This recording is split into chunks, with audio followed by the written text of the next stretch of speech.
حضرت ابراہیم علیہ السلام خلیل اللہ کی اولاد میں ایک فرزند حضرت اسحاق علیہ السلام کی اولاد سے بنی اسرائیل تھے، جن میں حضرت موسیٰ علیہ السلام، حضرت عیسیٰ علیہ السلام اور بہت سے دوسرے پیغمبر ہوئے،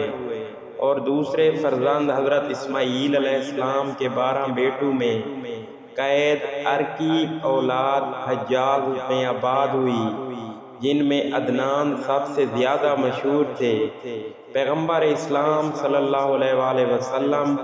ان ہی کی اولاد میں سے تھے۔ آپ کا اسم مبارک محمد اور احمد کنیت ابوالقاسم اور مشہور لقب مصطفیٰ ہے۔ 571 عیسوی میں جس سال حبشی نے خانہ کعبہ پر ہاتھیوں کے ساتھ فوج کشی کی، جس سے عربوں نے عام الفیل مقرر کر لیا، اسی سال جمعہ کے دن 17 ربیع الاول کو حجاز کی سرزمین مکہ پر حضرت محمد مصطفیٰ صلی اللہ علیہ وآلہ وسلم کی ولادت بسعادت ہوئی۔ تاریخی حیثیت یہ ہے، مسلم کہ حضرت کے سر پر باپ کا سایہ دنیا میں باقی نہ رہا۔ آپ کے والد ماجد جناب عبداللہ کا انتقال ہو گیا اس وقت جب آپ ابھی ماں کے پیٹ میں تھے، یا پیدا ہونے کے بعد آپ 2 مہینے یا 7 مہینے کے تھے۔ بہرحال مورخین میں اس کے تعین میں اختلاف ہے، جس میں کوئی قابل اطمینان فیصلہ دشوار ہے۔ صورتحال کی حسرت خیزی اور بھی بڑھ جاتی ہے اس سے کہ 6 سال کی عمر جب ہوئی تو شفیق ماں کا سایہ بھی سر سے اٹھ گیا۔ معلوم ہوتا ہے کہ قدرت کی مرضی یہی تھی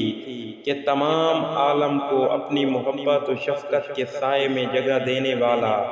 خود باپ اور ماں دونوں کے سائے عاطفت سے کم سنی میں محروم ہو جائے۔ قبیلہ بنی سعدہ میں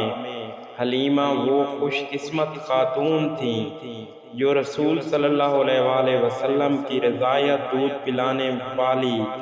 مقرر ہوئیں، اور اس دوران میں انہوں نے آپ صلی اللہ علیہ وآلہ وسلم کو اپنے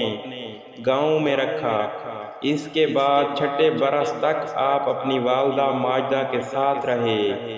جب ماں کا سایہ سر سے اٹھ گیا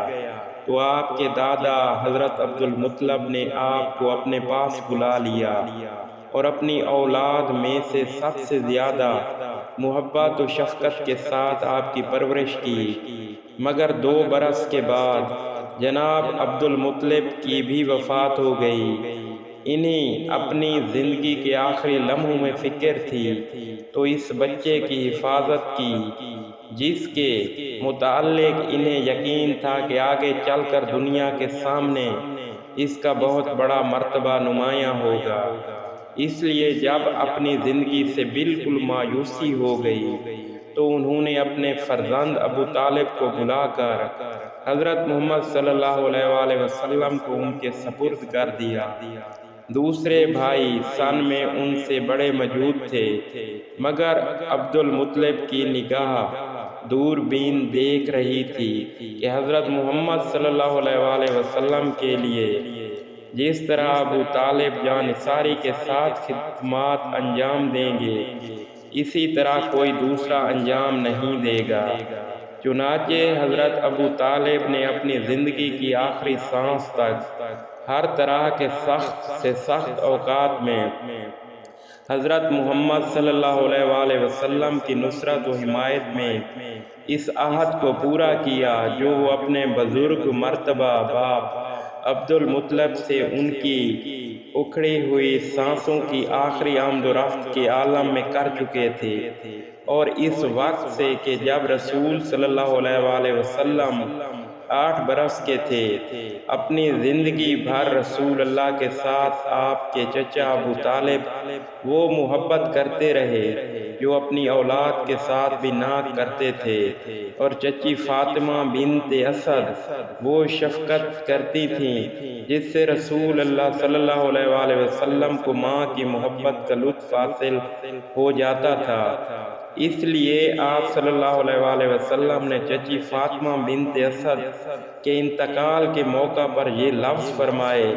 کہ یہ میری ماں کے بعد میری ماں کا درجہ رکھتی تھیں۔